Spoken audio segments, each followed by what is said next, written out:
5 seconds. He's going to throw it. Howard leaps. He has it. Touchdown. Carolina back from the dead to tie the game with 2 seconds to go. Snap back, spot down. The kick is cleanly away. It is good. And Nick it's Weiler with a Yes, sir. 54-yard field goal. And how about them Tar Heels? They do it. Here's Kupak. Gives off to Amos. He's got it. He's got it. He's got it. Unbelievable. Unreal. Jordan back to kick. It's blocked again. Picked up. It'll be a touchdown, Carolina, for Bracy Walker. He blocks his second punt and scores his second touchdown of the season. It's 14-13. Mr. Jordan meet Mr. Walker. Bernard fields it at the 26. Heading to the far side. Gio at the 35. Gio, he's at the 50. No, he's not. Yes, he is. Gio is going to take it for a touchdown. Are you kidding me? This is the Heel Tough Blog Podcast on Spreaker.com. Miami and North Carolina. Mac Brown make it 2-0? No, they're going to be 1-1. I like the Canes in this game. I think the Canes show that they have the athletes. They just can't make the little stupid mistakes that they made against Florida. I think they bounce back after a bye week. I'm going Canes. Couple of things here. Okay. Mac Brown has a victory last week against one of his former defensive coordinators, Will Muschamp. Yes, sir. Now this week, who we got? Another DC. Another DC. Yeah. Manny Diaz. That's right. If the Tar Heels can catch their breath after the victory they had last week, which was emotional, Mac's first game, if they caught their breath, press reset, I'm going with the Tar Heels and Mac Brown today. Appreciation for Mac. That's a really good pick. All right. I'm going Miami by 1 field goal. 1 field goal. Okay, good stuff. I'm going to go. I don't know if North Carolina, with the young team that they have, if they're going to be able to handle that prosperity. I'm betting on Miami to get it done. Jaron Williams, big day today throwing the football. All right.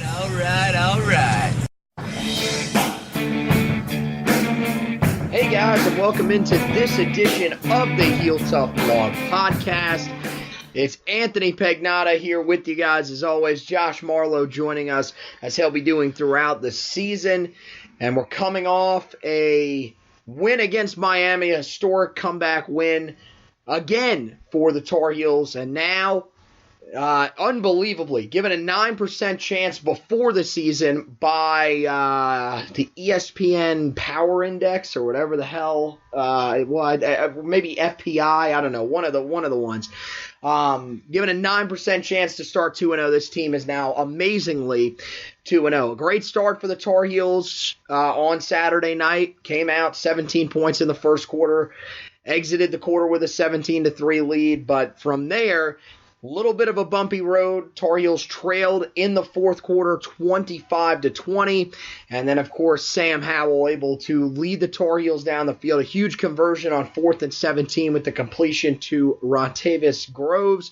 Moves the chains, and the Tar Heels were able to drive the ball down the field, eventually put it in the end zone. A great pass from Howell to Daz Newsome, and that was the difference in the game. The Tar Heels held on to win 28-25 to get to 2-0 on the season in front of a historic crowd inside of Kenan Stadium. And I guess that's where we want to start. You know, we were there. We've been to a fair amount of games over the last few seasons. We're not season ticket holders, but we try to go to at least 2, upwards of 3 games a season. This year, season tickets a little bit different, but man, that was easily the best environment that I've seen in Kenan Stadium in a long time, and it started from the beginning. We're known for having a late arriving crowd. That was definitely not the case on Saturday night. Yeah, no, we can't talk about this game and not mention the effect the crowd had. They were there early. We got into the stadium to our seats about 7:25, 7:30. And we were one of the later ones arriving. Place was pretty much as full as it's been for actual games in our time going to Tar Heel football games. And the fan base was loud from word go. It helps you get up 17-3. You got the big pass play, really got the crowd in it. But even once Miami started working themselves back into the game and kind of controlling the game, fan base was still in it on third downs. We were loud. And they played a part in why Carolina won the ball game. Mack Brown said it after the game. Best atmosphere he's ever coached in while he's been at Carolina, both tenures. That's saying something considering he did coach against a Florida State in '97, 2 top 5 teams, and he said this atmosphere was better. So it's a really good start as the fan base is trying to change the culture and the notion around us as fans of Carolina football. For the game itself, we're 2 games in, and I'm already, I don't know what to say about Sam Howell after 2 games because this kid. Well, right. I mean, it's just. Let's discuss him a little bit more because, the statistics are there to tell you how good of a start he has gotten off to in his career. 519 passing yards in his first 2 games. That's the most by any Tar Heel quarterback besides Brent Renner, who had 533 back in 2013, which, by the way, that number definitely seems a little low, right? You would think that, the Tar Heels would have had someone in the more modern era surpass that, but still, 519. More importantly, he's got a 4-0 touchdown interception ratio. Hadn't turned the football over, and I asked you this last night when we were in the stadium, and I want to hear your opinion on this, maybe a little more in depth when we're not trying to watch a game. Is this kid is it too early to say he's the best thrower of the deep ball that we've seen at Carolina? Because once again last night, every deep pass was on target. The one to De'Ami Brown, perfect. Threw one early in the game to Antone Green that was right on the money. And there was even one that I pointed out to you later in the game that he threw to Carl Tucker in the end zone. Wasn't caught, but was literally in the perfect spot. Either Carl Tucker was going to catch it or it was going out of bounds. There were 2 defenders in the area, and still Howell put it right in that perfect spot. Is it too early to say that this kid's the best deep ball thrower? I mean, I'd say it's too early because we're 2 games in, and I think we forget in 2016 before Mac Hollins got hurt, Mitch Trubisky had a deep ball and could throw it. Once Mac Hollins got hurt, his success throwing deep wasn't as common. But let's be adults when I make this statement. Howell's ball placement, through 2 weeks has been phenomenal when throwing the ball deep. Oh yeah. No, his deep ball accuracy is he's putting amazing. It where either it's going to be caught or it's going to be incomplete. Mm-hmm. There hasn't been maybe but 1 or 2 times where the defender had a legitimate chance to make a play on the ball. Exactly. And that's going to happen 18, from time to time with a true freshman. Yeah. It happens. For a guy that's 18 and you've played 2 Power 5 opponents that got athletes on the defensive side of the ball, and he's doing that, that's promising. And last night he just I looked at you when we walked out there with 5 minutes to go in the fourth quarter. I was like, he did it last week, Can he do it again? And there was confidence I thought you could feel in the stadium that he could probably lead us down and go score a touchdown. Right. And that's what he did. The 4th and 17 throw, after he had to evade some rush and then still made a really good throw. Shades of Trubisky against Pittsburgh. Yeah. Very similar. Just a big time play. This kid, he's got it. Whatever it is, he's got it. Stones. Stones. He's got him. Yeah, the moxie he shows in the pocket is just unbelievable. The confidence for this young man as a true freshman, playing and now through just 2 games of his college career, is just amazing. That was something we haven't really seen a confident Tar Heel quarterback outside of Mitch Trubisky. I think there were times where Marquise Williams was confident, but he didn't carry that attitude about him. Whereas Sam Howell, you have the feel that when he comes out onto the field, okay, if there's anybody that can lead us down to score a touchdown here, it's Sam. And I'm telling you, at this point, there's just so many different things. We talked about the deep ball accuracy, the pocket awareness. There were a couple of plays last night, guys coming off the edge. You are not supposed to be able to sense that as a true freshman. able to step up, make the throws. He had one in the fourth quarter, able to step up and make a throw to Toe Groves in coverage. No idea how he was able to get that ball in there. I mean, it's amazing. There's so many different things about him. One of the things we were asking him, not only on this podcast, but really everybody was asking him during the week, you have to learn how to slide. Did that during the game. Actually did a great job sliding the first time that he was out on the run. Drew a targeting. Got a player ejected. I mean, look, this kid's checking all the boxes right now. I mean, it's hard to get. You want to keep the excitement in a little bit because you have to tell yourself, okay, he's got to keep improving on certain things. But right now, I mean, it's hard not to be excited about what this kid is bringing to Tar Heel football at the most important position on the field. I mean, it's nuts. It's nuts. But I mean, I wanted to talk about that really quickly. You mentioned the 4th and 17 play, and you were talking about this. The biggest moment of the game may have actually been when they had to review what did they review? They reviewed just to make sure that he fumbled or didn't fumble. We didn't really understand what was reviewed. It was just something was being reviewed.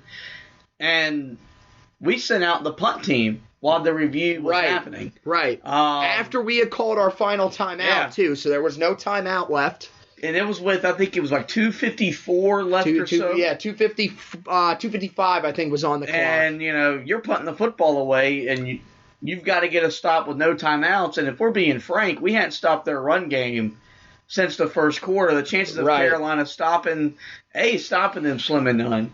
And then B, getting the ball back and scoring slim and none. Max said post-game Phil Longo convinced him during the review to go for it. And the decision paid off. Really good play call to just kind of clear some space, get a guy singled out there in coverage. Miami just forgot about him, maybe because he threw it to Toe Groves, and and maybe you forget about Toe, and it worked out for us. Really impressed with the throw Sam made because it wasn't like his feet were set or anything. He was kind of on the run, kind of whatever. And we've seen him so far early in his career not be the best in those kind of situations, which is understandable. But he was tough enough to make a play. And then Carolina, once you convert that, you could just feel it in the stadium.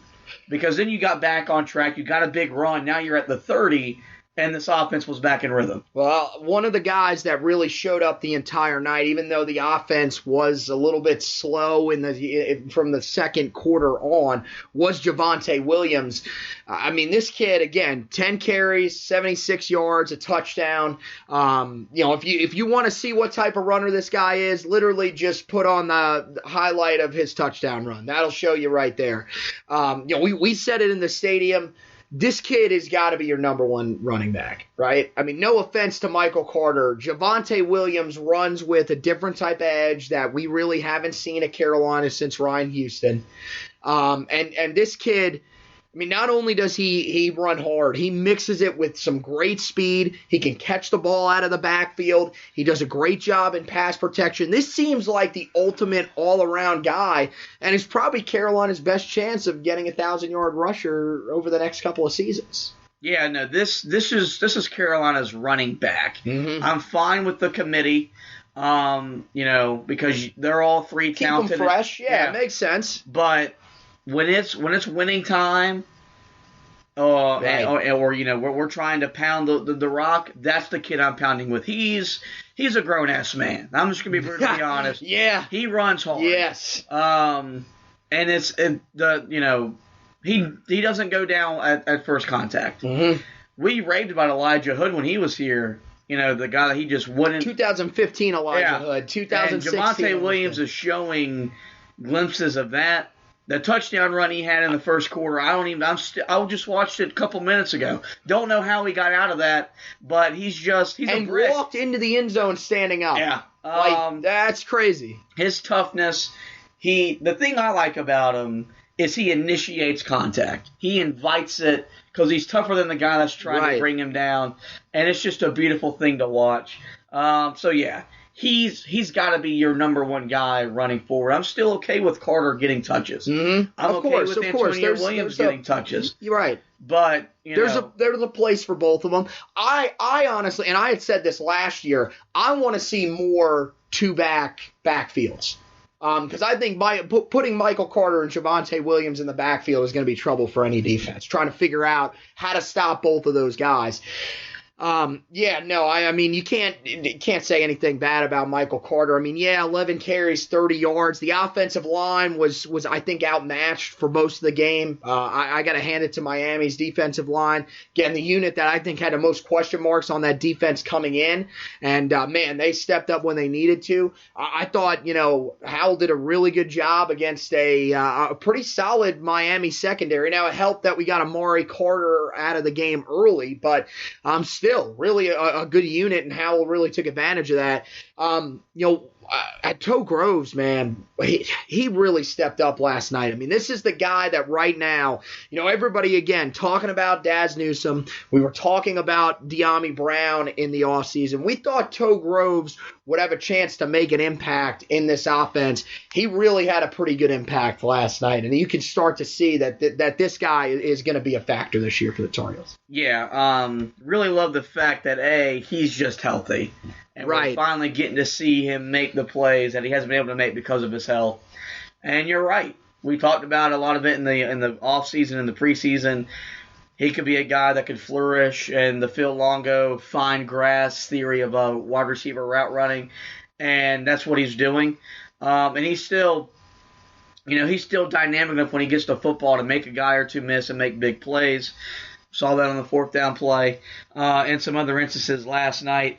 3 catches, 41 yards. I mean, that's 7. On 4 targets, on only 4 targets. He did what he had to do. That's pretty good production. Mm-hmm. And this wide receiving crew is growing. There's a lot of depth there. So the balls. And one thing I like about from what we've seen so far from 2 games.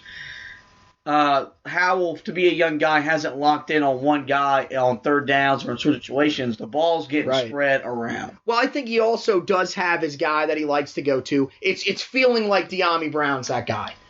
Which is great because we think De'Ami has all the tools. We saw the long touchdown early in the game, 62-yarder, I believe. Yes. And that just shows just how versatile he is as a wide receiver. But like you said, Toe Groves stepping up is huge because you see the injury early in the game to Antoine Green, who, again, we don't have any information on that. None of the guys that were injured, and we'll talk about a couple of the other guys later on. But, to see, in prior years, an injury like that would have been trouble for the Tar Heels in the wide receiving core. But they've really built some experience depth. Bo Corrales had a good game last night. You look at a guy like Toe Groves, and there's a few other guys that are coming up behind him that can help us out if needed too. So, you got to really hand it to Carolina there. One of the other areas that I thought Carolina was fantastic at the other night, we asked them to clean it up. They cleaned up the penalties. 1 penalty for 5 yards, the least that they've had in a game since 2008. So, look, I mean, there's a lot of stuff is getting fixed with Carolina. But there are 2 areas that were still a little concerning. Defensively, let's kind of talk that through. 488 yards of total offense. Plain and simple, the team was beat up in the middle of the field. All night, that seemed to be there. The passes in the flat were always there as well. But, primarily right in the middle of that defense, it was just a rough night. And, we talked about it while we were in the stadium. We just kind of want to know what is going on with Miles Dorn, because he is first 2 games of the year. I know he finished with 10 tackles last night, but he has really struggled in coverage. He was one of the Tar Heels' better coverage guys in the secondary a year ago. But, man, he has had a rough start to his senior season. Yeah, he really has. And the defense last night, gave up yards. Mm-hmm. I think we're okay with giving up yards if you don't break a whole lot. Bend don't break is a good mindset. They didn't break a whole ton. 25 points isn't ideal to win a lot of games moving forward, but right. from where this defense has been, this is progress. I think the second half, the bigger concern was the ease with which they moved down the field. It wasn't the fact that they were moving. It was just how quickly and easily they were able to move down the field. I guess my problem is, and now I'm not considering sure that Jay Bateman didn't make adjustments.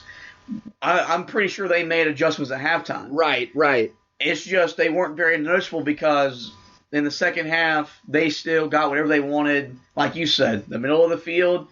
And even the flats late in the fourth quarter, we were just completely abandoned. Yep. And that's something that we've gotten tired of seeing under the Larry Fedora tenure, was just the lack of adjustments and taking away things. And you know, there were still plenty of times last night where Bateman had these guys in position to make plays, and there were sometimes we just didn't make the plays. So, and that's the key. That's the thing to look at with this defense. If you're trying to say, well, are they going to get back to what they were defensively the last few seasons? There were a lot of times where the guys were in position. They were where they needed to be. They just weren't executing. So I think that's a very good point, because that's something that a lot of people are probably thinking today, sitting at home. You know, are we going to get back to being that same team? But you're right. Jay Bateman had the guys, especially in the first half, had them in the right position, but there were just times where they weren't making the tackle that was necessary. They weren't able to make the play in coverage that was necessary at the time. But, I mean, look, there's still some positives to take away. Your defense had 4 sacks, 3 of them by one man, Timon Fox, who had a fantastic night. And again, we saw it, in the fourth quarter. I thought it started to ramp up. They started getting some pressure on the quarterback. Again, Aaron Crawford had another really good game. Jason Strowbridge was making some plays. So, I mean, look, there's still a lot of positives with this defense. The yards are definitely a little concerning, but it's like you said, as long as you have that bend, don't break mindset that we had back in 2015, if you can execute it that way, then it's going to work. I also wonder, with the use of the tempo that we saw last night, that was something we didn't see in the first game. We were wondering how that would counteract with Jay Bateman's defense. Maybe that was part of the reason why the Tar Heels struggled a little bit defensively, a little more defensively than they did in the first game. Well, and also, we can't go a podcast without talking about what happened up front. Yep. The defensive line wasn't as disruptive in this game for 60 minutes as it were against South Carolina.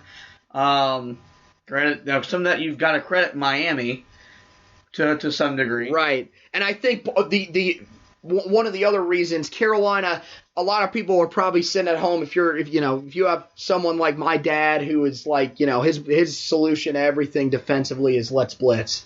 Let's blitz, let's blitz, let's blitz. There was no way that we were putting our corners and safeties one-on-one with these guys any more than we had to last night. If you sent blitzes and it didn't get home, Miami was completing a big play. That was usually how it worked. So that was the reason I don't think they were able to get as much pressure, where the corners against South Carolina were just so good in coverage. South Carolina was, their receivers couldn't create separation to where, once you had the ability to start blitzing a little more in the second half. Last night was the other way around. They blitzed a little bit more in the first half, and in the second half, Jay Bateman knew, okay, if I blitz, I'm putting these guys in bad situations. Yeah, and you're exactly right. Maybe that's why we saw less blitzing.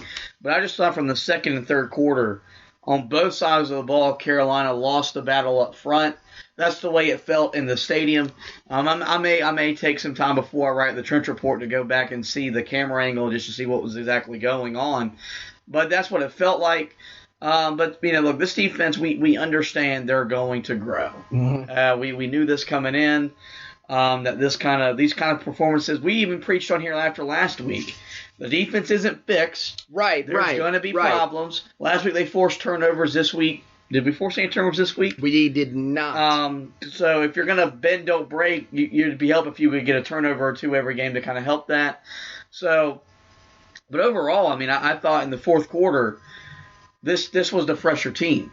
I think you are right about that. I thought on both sides of the ball, fresher team. Yeah, because we saw Miami, a lot of guys going down. What was it? 4 consecutive plays, they had a guy down with a cramp.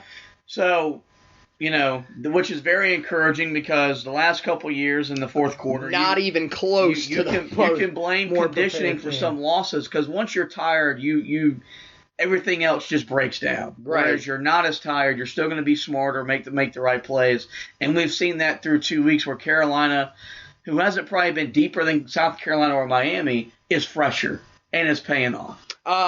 One of the other things I wanted to point out, now Carolina offensively not great on third downs, 2 of 10, but Miami 3 of 11. So we asked this team before the season, please get off the field on third down because you didn't do it a year ago. So far, the first 2 games, pretty positive results. Again, last night, they had those moments where they were allowing a lot of those bigger plays. Most of them came on first and second down. When they got into third down situations, I don't know if it was because of the environment. Maybe that helped. But they did a really good job on third down of making sure they got off the field. Yeah, then they've done that both weeks where their third down defense has been really, really good. Hopefully this continues. Mm-hmm. That's a really good recipe to winning football game, good defensive team on third down. We gave up 179 on the ground. Which is, in past years, that would have been, we'll take that all day. Yeah. We'll bring that on.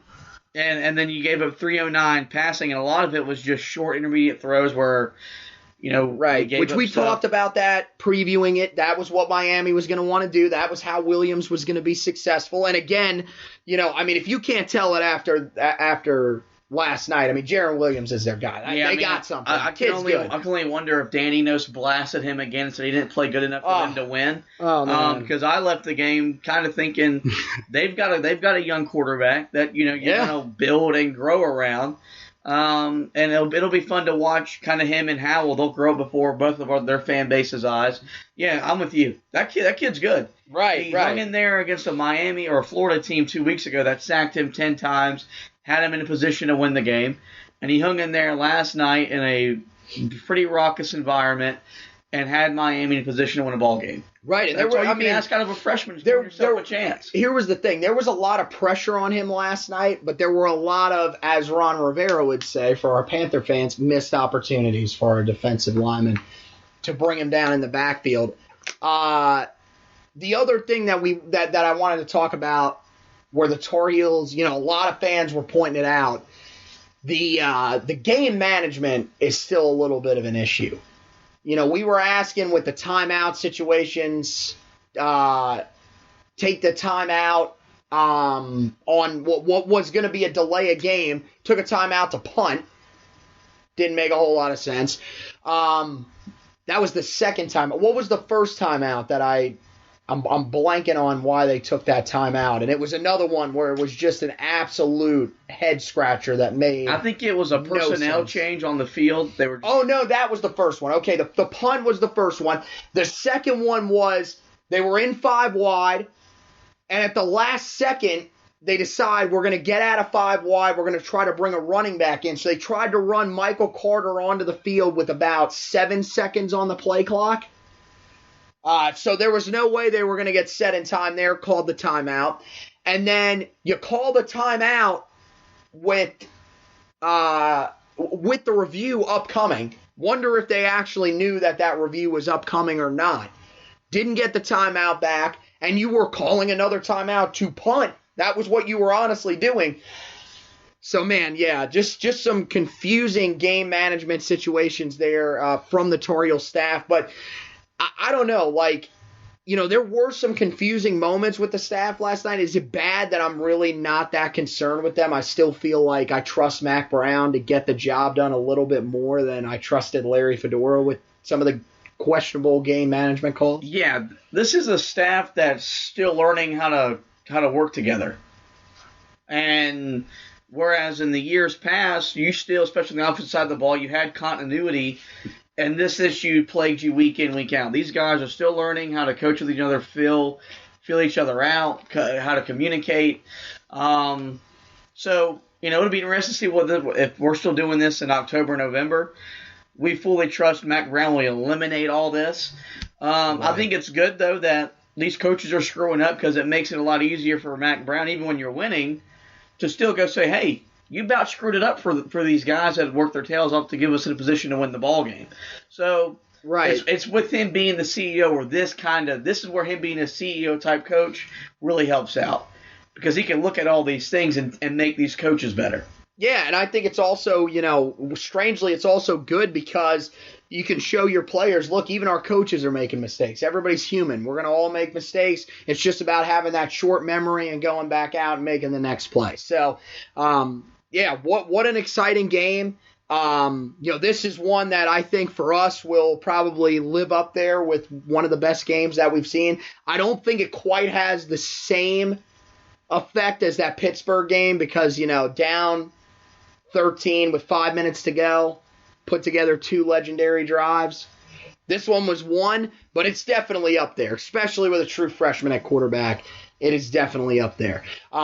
So one of the other areas I know everybody's going to try, that they're kind of wondering about, try to find out some information about, are the injuries. Mack did not release anything after the game on Saturday night, said he didn't know the statuses of any of the 3 major guys that were injured. Didn't hear anything on Sunday. I would say if the best chance is probably going to be tomorrow's press conference. Maybe he gets something out to us. Just looking at the guys, Nick Polino, the center, helped off. What was not under his own power. We did not see him return. Looks like more than likely a leg injury. We hope for the best for him. We talked about it in the stands with a couple of fans as well.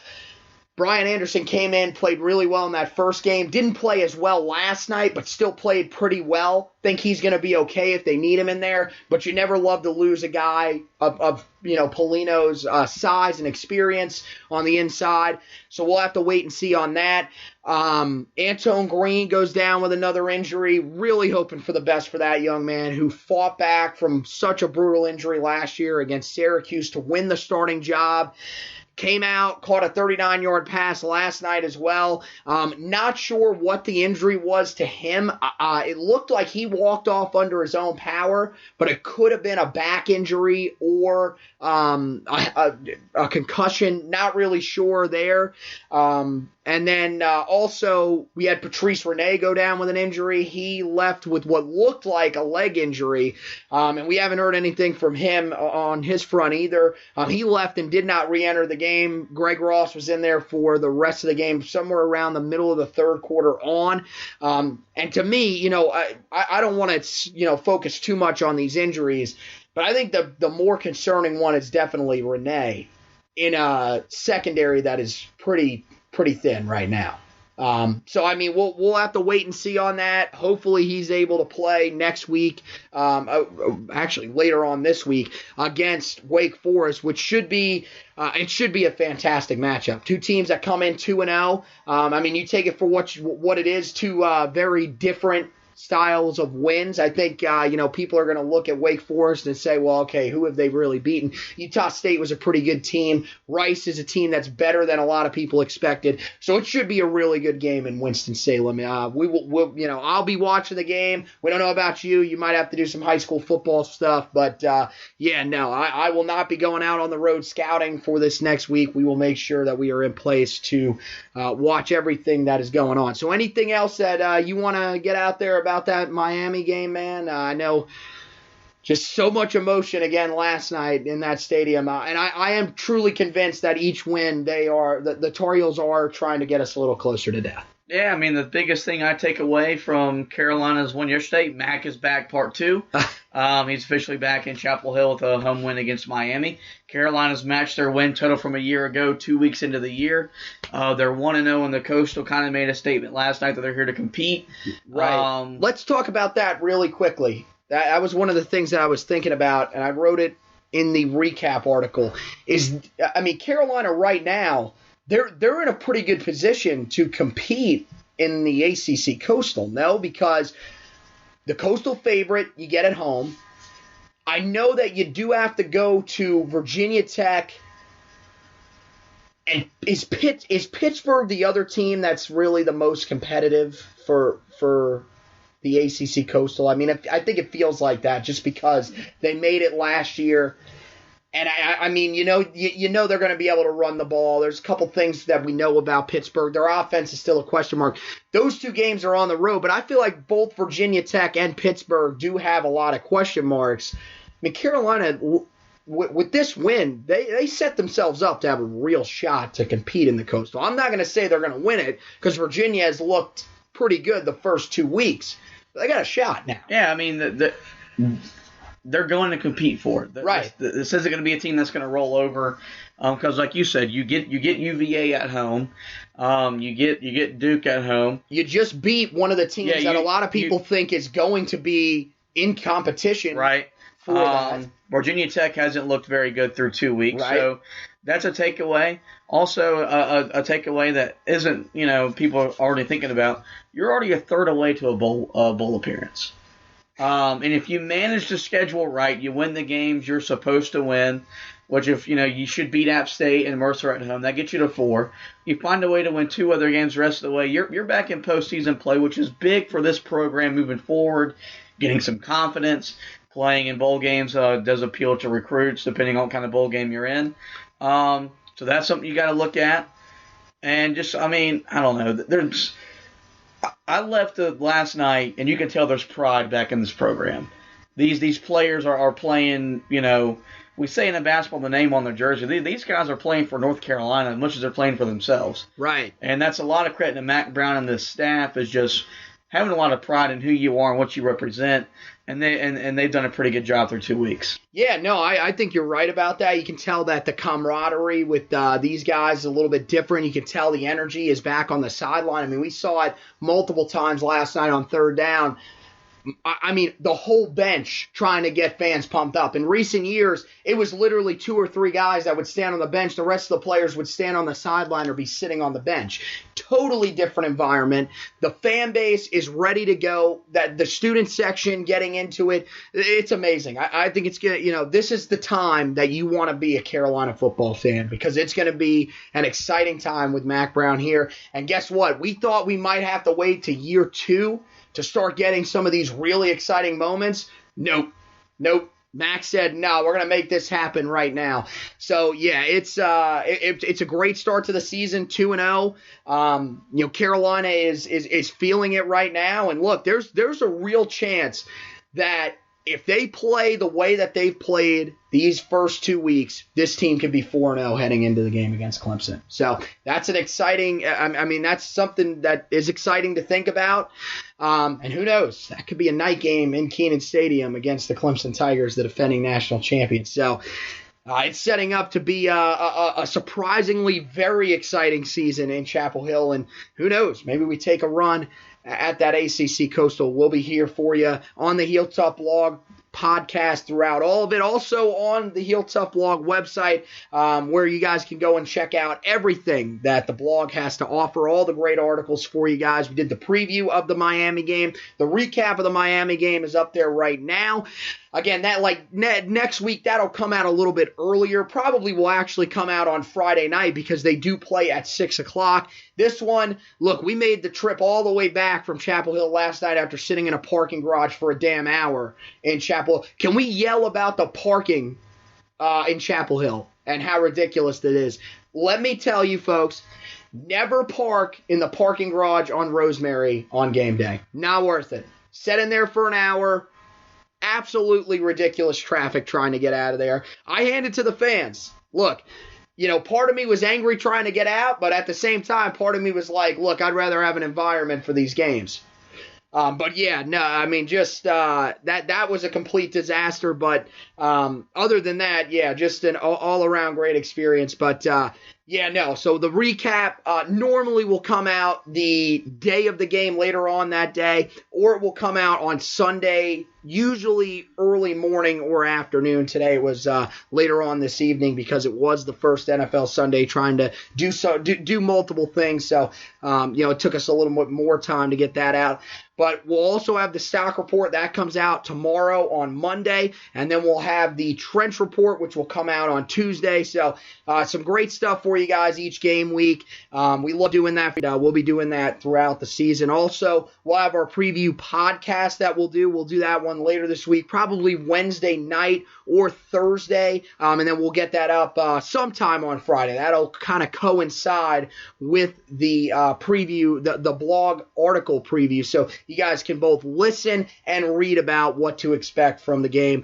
This time, actually, no, it'll be a little bit earlier in the week. That's right, because the game is on Friday, so that'll come out on Thursday for you guys, and we'll preview the game against Wake Forest, which, as we mentioned, should be a great one. So, once again, want to thank you guys for listening to this podcast. Make sure you go online, like, and subscribe to the podcast on any of the major podcast site holders. That means go on to iTunes, go on to Google Podcasts, Spotify, iHeartRadio, TuneIn, as well as radio.com. There's just so many places that you guys can go. Make sure you like and subscribe so you don't miss an episode of the show. And also, leave us a comment on there. Let us know how we're doing. Let us know the areas that we can get better, because we aren't able to watch film. We want to know where we can get better. You guys are the ones that can help us. So go ahead and do that. We really appreciate any of you guys who have been listening to this podcast.